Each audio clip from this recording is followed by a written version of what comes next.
Hey guys, welcome back to the channel. Sorry for not getting you guys a video last week. Stuff was kind of crazy. I've got a new Yu-Gi-Oh video of you guys today. So I put a post on Facebook about my new Cyber Dragon deck build that I took to my locals, where I've got some pretty good players. A lot of them play meta, and we actually topped. We came in 4th place with a pretty good record.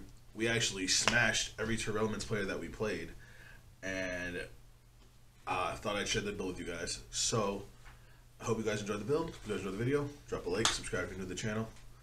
Let's go check it out. Alright guys, here we go.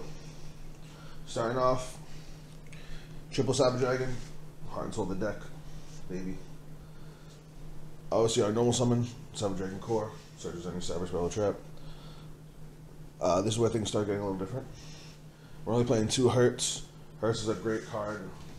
Early, late, and mid game recursion combo piece, but we needed to cut some cards for space, and you guys will see why as we get into the deck.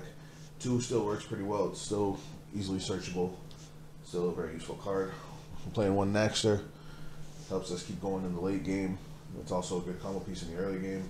Helps us with link, can help us get with link plays. Also, we're playing 1 Veer. So Veer. I decided to opt with the 1 Veer because it's like having a second card by the grave to help us get our searches off. 2 Galaxy Soldier, Honorary Cyber Dragon, and 1 just Kira the Star Destroying Kaiju, searchable out to just about anything. That's all we got for light machines. Up next we got our small Cyber Dark package, 2 Claw, and 1 Chimera. So I was always an advocate for 3 Claw because 3 Claw gets you into Cyber Dark Horizon, Cyber Dark Horizon gets you into Core, lets you play the game. I tried it out with 2, just again for space, and 2 worked really, really well. It's like having 5 copies of Core. We also play 2 Therion King Regulus. Regulus came out right after the Anaconda ban, so it actually really helped us. It gave us another option once we lost Anaconda. And our access to Dragoon. It's a really, really good Omni Negate. Synergizes really well with the deck since the deck is all machines. The only time it can kind of be a problem is if we're stuck with it in our hand with no way to discard a machine. Other than that, it's a solid card. On Spell and Traps, we got our Searchers and combo package. We got 3 Emergency, 3 Machine Dupe, 1 Repair Plant. I was opting for 2 Repair Plant. Again, I'm a big fan of 2 Repair Plant, just to have more ways to search. But we had to cut 1 down for space, and it really worked out for us. Now we've got our Fusion package, 1 Overload, 1 Cyber Load, 1 Power Bond. Overload is still a really, really solid card. It gives us access to using our graveyard to make fusions.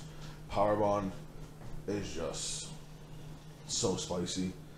With Chimera, it's great to pull it out of the deck and be able to fuse whatever, but even opening it up, it's so easy to make a Cyber Twin Dragon, a Rampage Dragon, an Eternity Dragon. And Overload Fusion gets us our resources back from Banish, lets us combo with our board, and I'll explain why it's a really, really slept on card right now. Cyber Dark package, we got 1 Cyber Dark Horizon, 1 Cyber Dark Realm.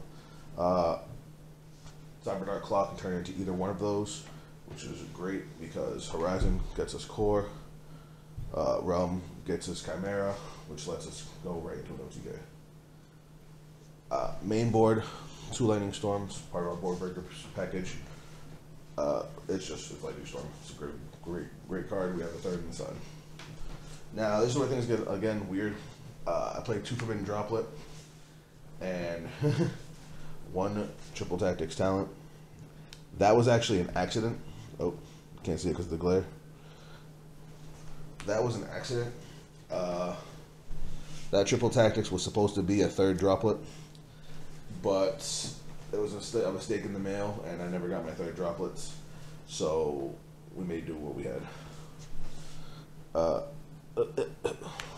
We played 1 Called by the Grave just to help us get our searches off. Kind of a pseudo negate too, because you know you can manage from the graveyard and negate just about anything. But with that and veer, we almost always have an option to make sure that we can get our searches off.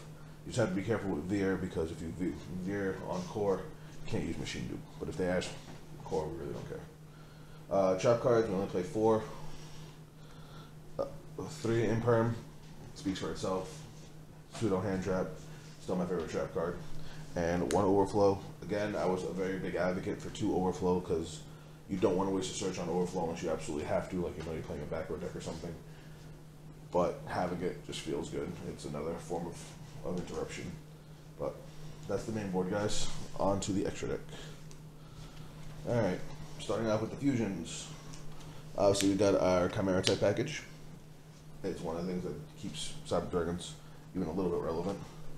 1 Cyber Twin. It is our best option for Cyberload Fusion to help us get 2 extra attacks for an OTK. It's also a really, really good strong power bond target. I had a game where I had to choose Cyber Twin over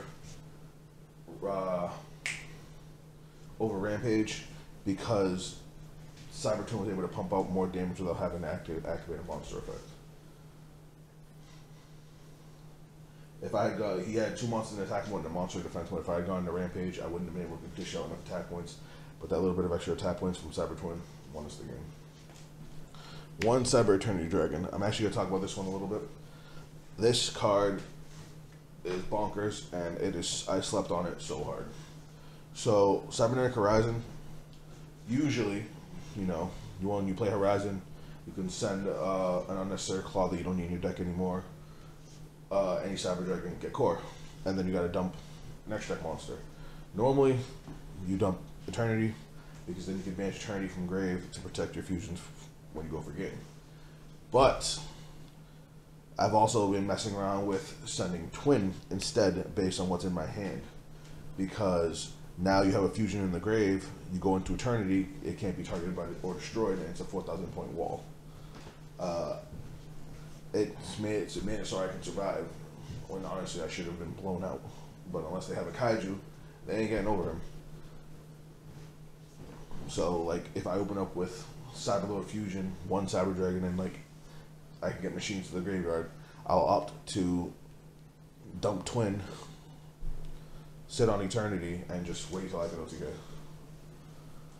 Double Rampage. Rampage is still the best finisher in the deck.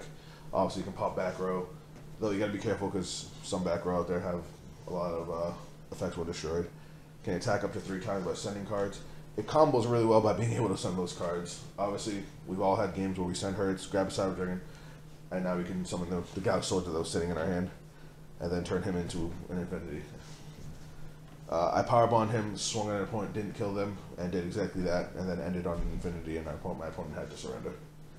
Alright, on to the XYZs. 2 Nova, 2 Infinity. I prefer the 2 and 2, because a lot of times, if your opponent's going to stop something, they're going to stop the Nova, so that way you never get to the Infinity. If Nova gets stopped, you can summon a fusion monster, which is great, but it's really easy for us to go into a second Nova to then go into Infinity in the same turn, because of cards like Rampage Dragon being level 5. And since Nova's effects are not hard once per turn, you get his special summon off when you summon the second one. Naxter loves to bring back Nova and make our second Infinity, so it has a few more materials for negate, because summoning Naxter, getting back Infinity, and sucking up the Nova, the Naxter, is good, but that means you have 1 negate for the entire time the card's on the board if your opponent doesn't put a monster in attack mode. I'm kind of iffy on this next one. Is Zeus. I never summoned it in the tournament. I never needed to. Usually when I went on the offense, I won. So I'm thinking I might take it out for something like Pallades, because the biggest FU to Cyber Dragons is if they change the type of our monsters, because a lot of our cards require machines, but Pallades just requires lights, so we would still have light monsters, we'd still be able to make it. But I'm going to keep on testing Zeus. I'm taking this deck to my locals tomorrow, see how I do again tomorrow. And then lastly, the links. Almirage, great for our normal summon plays. Oh, sorry for the glare. Damn, there we go. Let's put there. summon core, search, ditch the core, turn on your cyber repair plants, and the destruction protection is also really solid. One relinquish anima for our hurts and our naxters. Nothing feels better than just securing an opponent, putting it in front of an extra monster zone, going to anima, just taking that monster. Just another form of removal, and it can turn into a decent beater. A card I've come to fall in love with, Lina, the Light Charmer. I never used her until, honestly, we lost Anaconda. I never saw the point, but being able to bring back a light monster every turn, it really comes in handy every now and then. We actually have a bunch of Elvish players on our locals too, Blue Eyes, things like that. But obviously, if it gets killed, we get to search a light monster 1500 less defense. So we get our core, able to make sure we have a play for the following turn. So a lot of times, I like to make an affinity with a lineup. Last card is, of course, Seeger. Facilitates OTKs, can pump up monsters to insane numbers. 42 on Rampage, 49 on Twin, not to mention combining it with cards like Power Bond. Another thing I just thought of that I might do, since we do have Lina and Lina can get us an extra card, maybe take out the Zeus for an access code, since we do have access to that. But that's the main deck, guys. I am going to show you the side, so 1 second.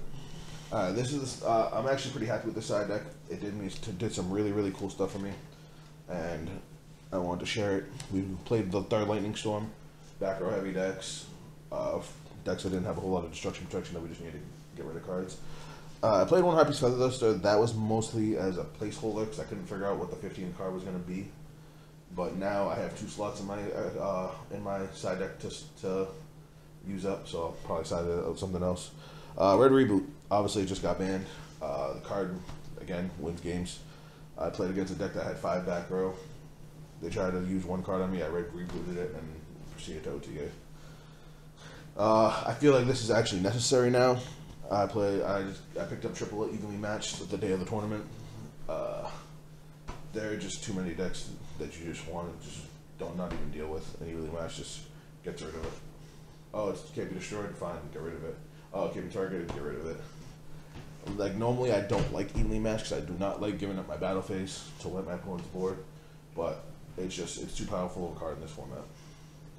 I played Triple Bullet Drone Lockbird. Still, a lot of cards do a lot of searches, and Drone Lockbird just did the thing for me. Nibiru, combo decks, doesn't need much explanation. We actually have a few combo decks at my locals, so I don't see Nibiru ever really coming out of the side. Now, the MVP and the spicy tech, the one that actually allowed me to beat Terelements really easily. Rivalry of the freaking Warlord. We only play machines. We have other types, but we really don't need them. Terelements, most of their monsters are aquas, but they can go into other kinds of monsters like Winda. And their normal summon is a warrior. You flip, they normal summon the warrior, you flip this, their entire deck is shut off. Or even if you get it while they have aquas, they can make their fusions, but there's no Terelements fusion that we're really scared of. We can break just about any board thanks to that card. Even sprites are usually all the same type, but this locks them out of their frog engine, which I know I got hit now, but still. And it's already there for when Clockwork Knight comes out. Alright guys, that's it for the deck profile. I hope you guys enjoyed it. Any questions about text or anything, if I didn't already answer them in the video, please let me know down in the comments. If you guys have any other ideas you want me to try out, you guys know I'm always trying to innovate on Cyber Dragons, my baby. But that's it for me, guys. Thank you for all your support, and I'll see you guys on the next video. Later. When we pull out with them shares, hop out the surface, we giving out them L's. I'm with my psycho, we raising hell. I'm motorcycle, no Akira, I'm out for man.